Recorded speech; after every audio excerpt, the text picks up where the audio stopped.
একবার মায়ার নবী হজরত মুহাম্মদ সাল্লাল্লাহু আলাইসাল্লাম জঙ্গলের পাশ দিয়ে হেঁটে যাচ্ছিলেন। তখন দয়াল নবী দেখতে পেলেন এক ইহুদি একটি হরিণকে বেঁধে রেখেছে।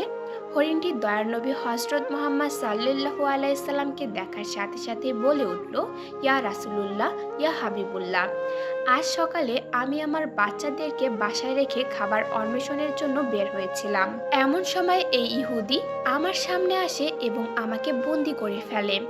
সকাল থেকে এই পর্যন্ত সে আমাকে বন্দি করে রেখেছে।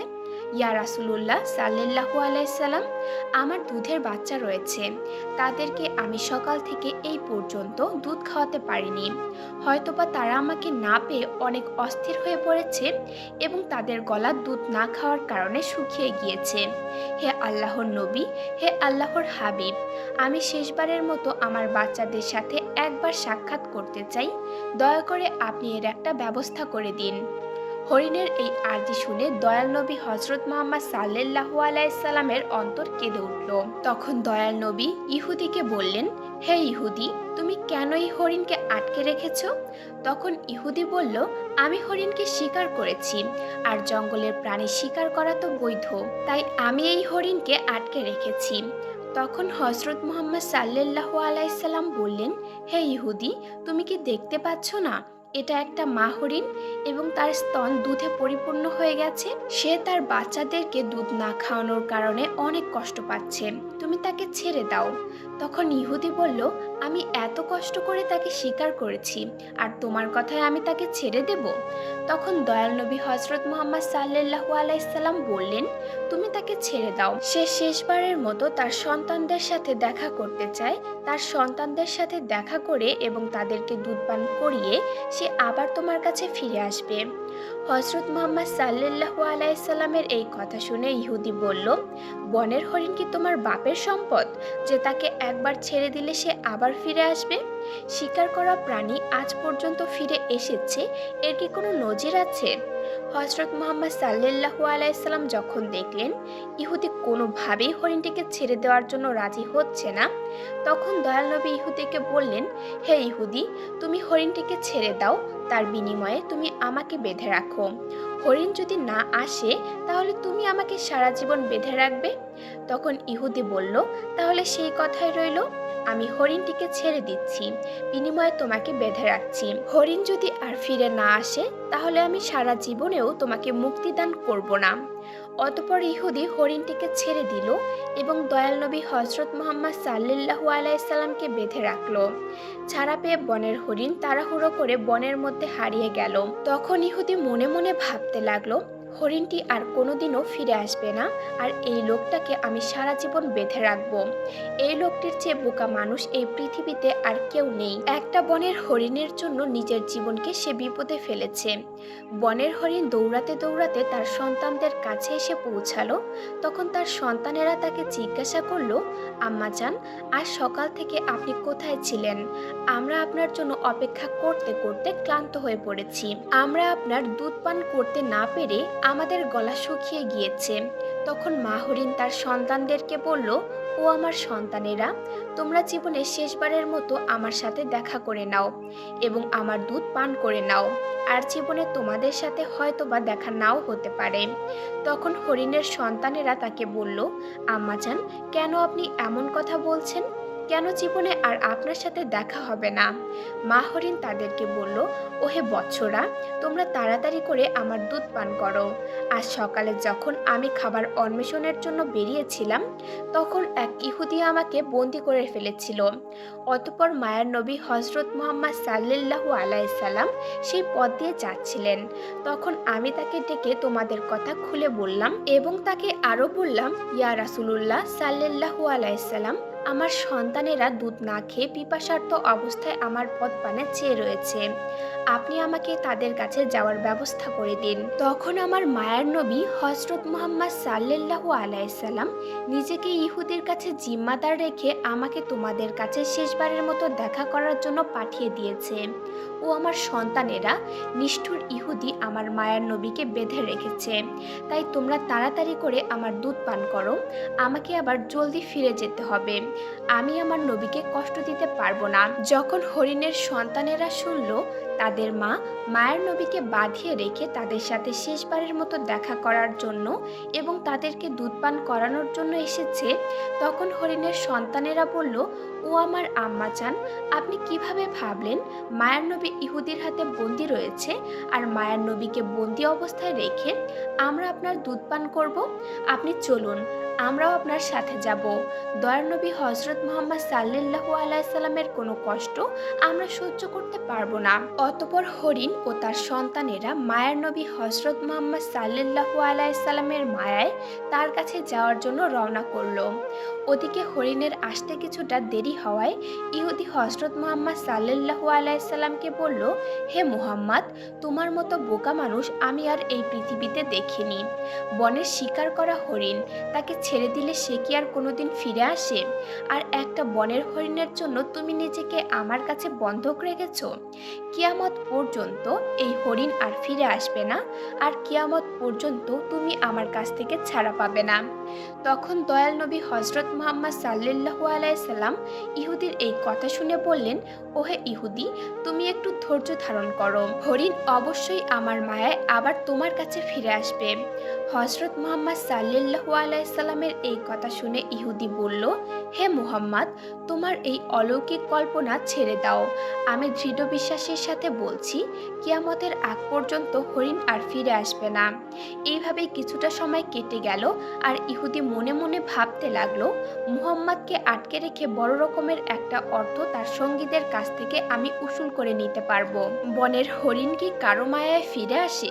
এই লোকটা একটা বেকুব ছাড়া আর কিছুই নয়। এইভাবেই আরো কিছু সময় অতিবাহিত হবার পরে ইহুদি দেখল বনের হরিণ শুধু একা নয়, বনের হরিণের সাথে তার সন্তানেরা ফিরে এসেছে। এই দৃশ্য দেখে ইহুদি অত্যন্ত হতবাক হয়ে গেল।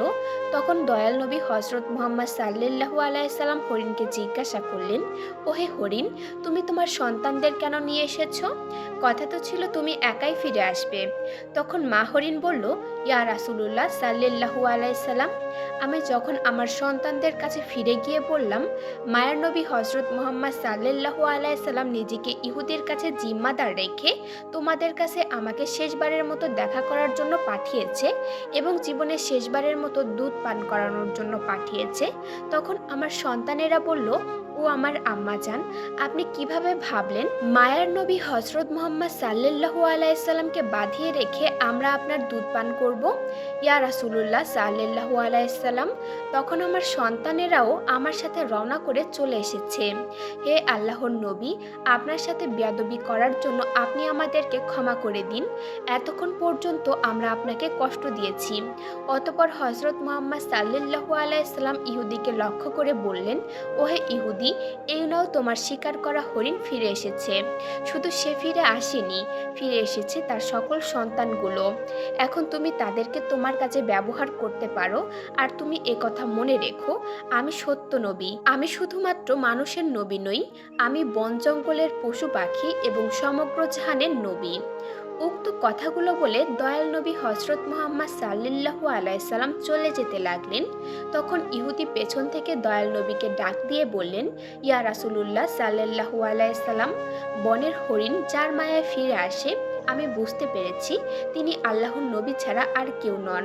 হে আল্লাহর রাসূল, আমাকে আপনি আপনার হাতে হাত রেখে কালেমা পড়ে মুসলমান করিয়ে দিন। আর এই হরিণের আমার দরকার নেই, আপনি আমাকে আপনার চরণতলে রেখে আপনার গোলামি করার সুযোগ দিন। অতঃপর হজরত মুহাম্মদ সাল্লাল্লাহু আলাইহি সাল্লামের হাতে হাত রেখে সেই ইহুদি মুসলমান হয়ে গেল। সুবহানাল্লাহ, সুবহানাল্লাহ। অতঃপর ইহুদি হরিণটিকে মুক্ত করে দিল আর বনের হরিণ মায়ার নবী হজরত মুহাম্মদ সাল্লাল্লাহু আলাইহি সাল্লামকে সালাম করে তার সন্তানদেরকে নিয়ে বনে ফিরে গেল। অনুরূপভাবে আরও একদিনের ঘটনা। হজরত মুহাম্মদ সাল্লাল্লাহু আলাইহি সাল্লাম একবার সাহাবীদের সাথে এক মজলিসে উপস্থিত ছিলেন। এমন সময় সেখানে একজন গ্রাম্য বেদুইন ব্যক্তি উপস্থিত হলো। তখন তার হাতে শিকার করা একটি গুইসাপ ছিল।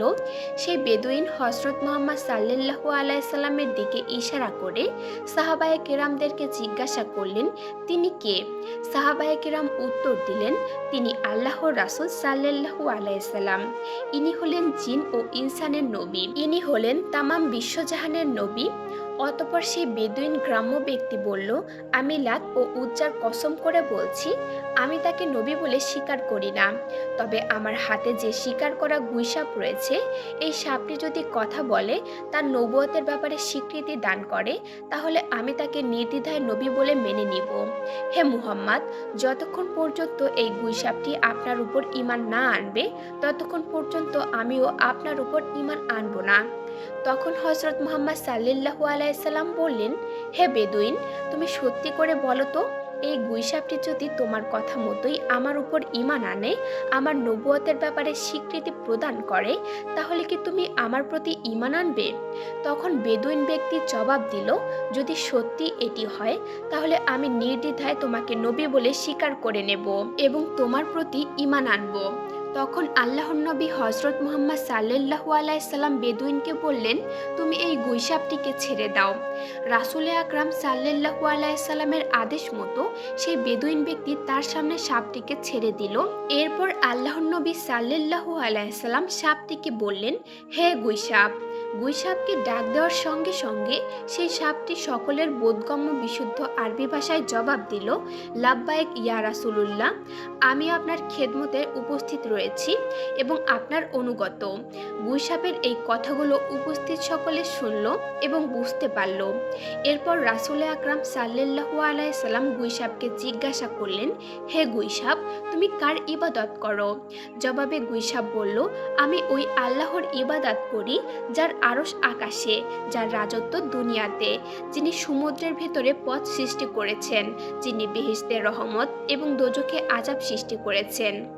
আল্লাহর নবী হযরত মুহাম্মদ সাল্লাল্লাহু আলাইহি সাল্লাম গুইসাপকে পুনরায় জিজ্ঞাসা করলেন, হে গুইসাপ, আমি কে? তখন গুইসাপ জবাব দিল, আপনি আল্লাহর রাসূল এবং আপনি আখেরি নবী। যে ব্যক্তি আপনার সত্যতা স্বীকার করবে সে সফলকাম হবে, আর যে ব্যক্তি আপনাকে মিথ্যা প্রতিপন্ন করবে সে ব্যর্থ হবে। অতঃপর হযরত মুহাম্মদ সাল্লাল্লাহু আলাইহি সাল্লাম সেই গ্রাম্য বেদুইন লোকটির দিকে লক্ষ্য করে বললেন, হে বেদুইন, এখন কি তোমার মনে আমার আল্লাহর রাসূল হওয়ার ব্যাপারে কোনো সন্দেহ রয়েছে?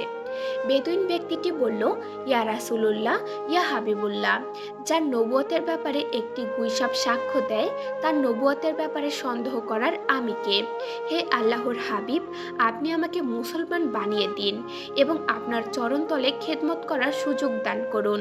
তখন সেই বেদুইন হুজুরে আকরাম সাল্লাল্লাহু আলাইহি সাল্লামের হাতে হাত রেখে কালেমা পড়ে মুসলমান হয়ে গেল। সুবহানাল্লাহ, সুবহানাল্লাহ। একবার আবু জেহেল, ওয়ালিদ ইবনে মুগিরা এবং আস ইবনে ওয়াইল প্রমুখ কাফেরেরা রাসূলে আকরাম সাল্লাল্লাহু আলাইহি সাল্লামের কাছে এসে বলল, হে মুহাম্মদ, ওই যে আকাশের চাঁদটা দেখা যাচ্ছে, তুমি যদি ওই চাঁদটাকে দ্বিখণ্ডিত করে দেখাতে পারো, তাহলে আমরা তোমার উপর ঈমান এনে ইসলাম ধর্ম গ্রহণ করব। তখন রাসূলে আকরাম সাল্লাল্লাহু আলাইহি সাল্লাম তাদেরকে বললেন, আমি যদি সত্যি এই আকাশের চাঁদকে দ্বিখণ্ডিত করে দেখাতে পারি, তাহলে কি তোমরা আমার উপর ঈমান আনবে এবং আল্লাহকে আল্লাহ বলে স্বীকার করবে? তখন তারা বলল, আগে আমাদেরকে চারটি দ্বিখণ্ডিত করে দেখাও। সত্যি আমরা তোমাকে কথা দিচ্ছি, যদি এই কাজ তুমি করতে পারো, তাহলে তোমার উপর নিশ্চিতভাবে ঈমান আনবো এবং তোমার আল্লাহকে আল্লাহ বলে স্বীকার করব আর তোমাকে নবী বলে স্বীকার করব। তখন হুজুরে আকরাম সাল্লাল্লাহু আলাইহি সাল্লাম আল্লাহ রাব্বুল আলামিনের দরবারে দোয়া করলেন, হে আল্লাহ, আপনি এই আকাশের চাঁদকে দ্বিখণ্ডিত করে দিন। তখন মহান আল্লাহ রাব্বুল আলামিন রাসূলে আকরাম সাল্লাল্লাহু আলাইহি সাল্লামের দোয়া কবুল করে নিলেন। দোয়া করার পরে আল্লাহর রাসূল সাল্লাল্লাহু আলাইহি সাল্লাম চাঁদের দিকে নিজের আঙুলের ইশারা করলেন আর সাথে সাথে আকাশের চাঁদটি দ্বিখণ্ডিত হয়ে গেল। চাঁদের দুইটি খণ্ড পরস্পর পরস্পর হতে এতটা দূরে সরে গিয়েছিল যে এটার মধ্যভাগে হেরা পর্বত দেখা যাচ্ছিল এবং চাঁদের দ্বিখণ্ডিত হওয়ার ব্যাপারটি কাফেরেরা ভালোভাবেই দেখতে পাচ্ছিল। এবার আল্লাহর নবী হযরত মুহাম্মদ সাল্লাল্লাহু আলাইহি সাল্লাম প্রত্যেকটি কাফেরের নাম ধরে বলতে লাগলো, হে আবু জাহেল, তুমি সাক্ষী থাকো। হে ওয়ালিদ ইবনে মুগিরা, তুমি সাক্ষী থাকো। হে আস ইবনে ওয়াইল, তুমি সাক্ষী থাকো। তোমাদের কথা মতো আকাশের চাঁদকে দ্বিখণ্ডিত করে দিয়েছি আমি, আর তোমরা এখন তোমাদের ওয়াদা মতো আল্লাহকে ইলাহা বলে স্বীকার করো এবং আমাকে নবী বলে বিশ্বাস করে নাও।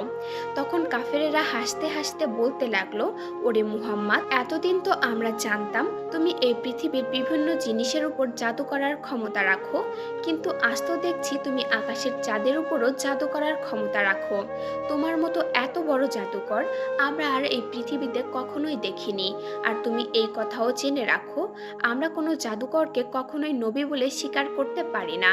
মূলত আল্লাহ রব্বুল আলামিন তাদের ভাগ্যে ইমানের দৌলত লিখে রাখেনি, তাই তারা আল্লাহর রাসূল সাল্লাল্লাহু আলাইহি সাল্লামের পক্ষ থেকে এত বড় একটা মুজিজা দেখার পরেও ঈমান গ্রহণ করল না। হযরত মুহাম্মদ সাল্লাল্লাহু আলাইহি সাল্লামের এই বিশেষ মুজিজার ব্যাপারে আল্লাহ রাব্বুল আলামিন কুরআনুল কারীমে উল্লেখ করে দিয়েছেন। সূরাতুল কমারে বর্ণিত রয়েছে, কিয়ামত নিকটে চলে এসেছে এবং চন্দ্র দ্বিখণ্ডিত হয়েছে। একদা রাসূল আকরাম সাল্লাল্লাহু আলাইহি সাল্লাম উসামা রাদিয়াল্লাহু তাআলা আনহুকে নিয়ে কোথাও সফরে যাচ্ছিলেন। প্রতিমধ্যে হযরত মুহাম্মদ সাল্লাল্লাহু আলাইহি সাল্লাম উসামা রাদিয়াল্লাহু তাআলা আনহুকে বললেন, হে উসামা, তুমি খুঁজে দেখো ইস্তেনজার জন্য কোনো জায়গা খুঁজে পাও কিনা। উসামা রাদিয়াল্লাহু তাআলা আনহু রাসূল সাল্লাল্লাহু আলাইহি সাল্লামের এই নির্দেশ পেয়ে ইস্তেনজা করার জন্য জায়গা খুঁজতে লাগলেন, কিন্তু ধুধু মরুভূমি হওয়ায় তিনি কোনো জায়গা খুঁজে পেলেন না। অতঃপর রাসূল আকরাম সাল্লাল্লাহু আলাইহি সাল্লামের কাছে এসে আরজ করল, ইয়া রাসূলুল্লাহ, এই ময়দানে আড়াল হওয়ার মতো কোনো জায়গা নেই। তখন আল্লাহর রাসূল সাল্লাল্লাহু আলাইহি সাল্লাম বললেন, তবে দেখো আশেপাশে কোনো বৃক্ষ বা পাথর আছে কিনা। তখন উসামা বলল, হে আল্লাহর নবী, আশেপাশে কিছু বৃক্ষ পাথর আছে বটে। তখন আল্লাহর নবী বললেন, তুমি সেই বৃক্ষ এবং পাথরগুলোকে গিয়ে বলো, আল্লাহর নবী তোমাদেরকে নির্দেশ দিয়েছেন তোমরা একত্র হয়ে যাও এবং তার ইস্তেনজার জন্য একটি উপযুক্ত পরিবেশ তৈরি করে দাও। তখন উসামা রাদিয়াল্লাহু তাআলা আনহু সেই গাছগুলোর কাছে গিয়ে বললেন, হে বনের গাছ, আল্লাহর নবী সাল্লাল্লাহু আলাইহি সাল্লাম তোমাদের মাঝে বসে ইস্তেনজা করতে চাচ্ছেন। তিনি তোমাদেরকে এই নির্দেশ দিয়েছেন তোমরা পরস্পরের সাথে একত্রিত হয়ে মিলিত হয়ে যাও এবং তার ইস্তেনজা করার জন্য একটি উপযুক্ত জায়গার ব্যবস্থা করে দাও। আল্লাহর নবী সাল্লাল্লাহু আলাইহি সাল্লামের এই নির্দেশ শোনা মাত্রই গাছগুলো পরস্পরের কাছাকাছি হয়ে একত্র হয়ে গেল। এরপরে রাসূল আকরাম সাল্লাল্লাহু আলাইহি সাল্লাম সেই গাছগুলোর আড়ালে বসে ইস্তেনজা সারলেন। ইস্তেনজা সারার পরে রাসূল আকরাম সাল্লাল্লাহু আলাইহি সাল্লাম ফিরে এসে উসামা রাদিয়াল্লাহু তাআলা আনহুকে পুনরায় বললেন, উসামা, তুমি গাছগুলোকে গিয়ে বলো তারা যেন পরস্পর থেকে বিচ্ছিন্ন হয়ে যায় এবং তাদের জায়গা মতো চলে যায়। অতঃপর উসামা রাদিয়াল্লাহু তাআলা আনহু আবার গাছগুলোর কাছে গিয়ে বললেন, হে বৃক্ষদল, আল্লাহর নবী তোমাদেরকে আবার নিজের জায়গা মতো চলে যাওয়ার জন্য নির্দেশ দিয়েছেন। রাসূল আকরাম সাল্লাল্লাহু আলাইহি সাল্লামের এই নির্দেশ পাওয়া মাত্রই বৃক্ষদল যে যার জায়গায় আবার ফিরে গেল। সুবহানাল্লাহ, সুবহানাল্লাহ। একবার রাসূল আকরাম সাল্লাল্লাহু আলাইহি সাল্লাম যুদ্ধ থেকে ফেরার সময় একটি গাছের ছায়া শুয়ে বিশ্রাম নিচ্ছিলেন আর তার তরবারিটি তিনি পাশে রেখে দিয়েছিলেন। হুজুরে আকরাম সাল্লাল্লাহু আলাইহি সাল্লাম যখন একটু তন্দ্রাচ্ছন্ন হলেন, ঠিক এমন সময় তার একজন শত্রু এসে সেই তরবারিটি হাতে উঠিয়ে নিল এবং তরবারিটির খোলস মুক্ত করে তরবারিটি আল্লাহর নবী সাল্লাল্লাহু আলাইহি সাল্লামের উপরে তাক করে ধরল। এরপরে আল্লাহর নবীর সেই শত্রু বলল, হে মুহাম্মদ, বলো এখন আমার হাত থেকে তোমাকে কে রক্ষা করবে। তখন আল্লাহর নবী সাল্লাল্লাহু আলাইহি সাল্লাম নির্ভয় এবং প্রশান্ত মনে বলে উঠল, আমার আল্লাহই আমাকে রক্ষা করবেন।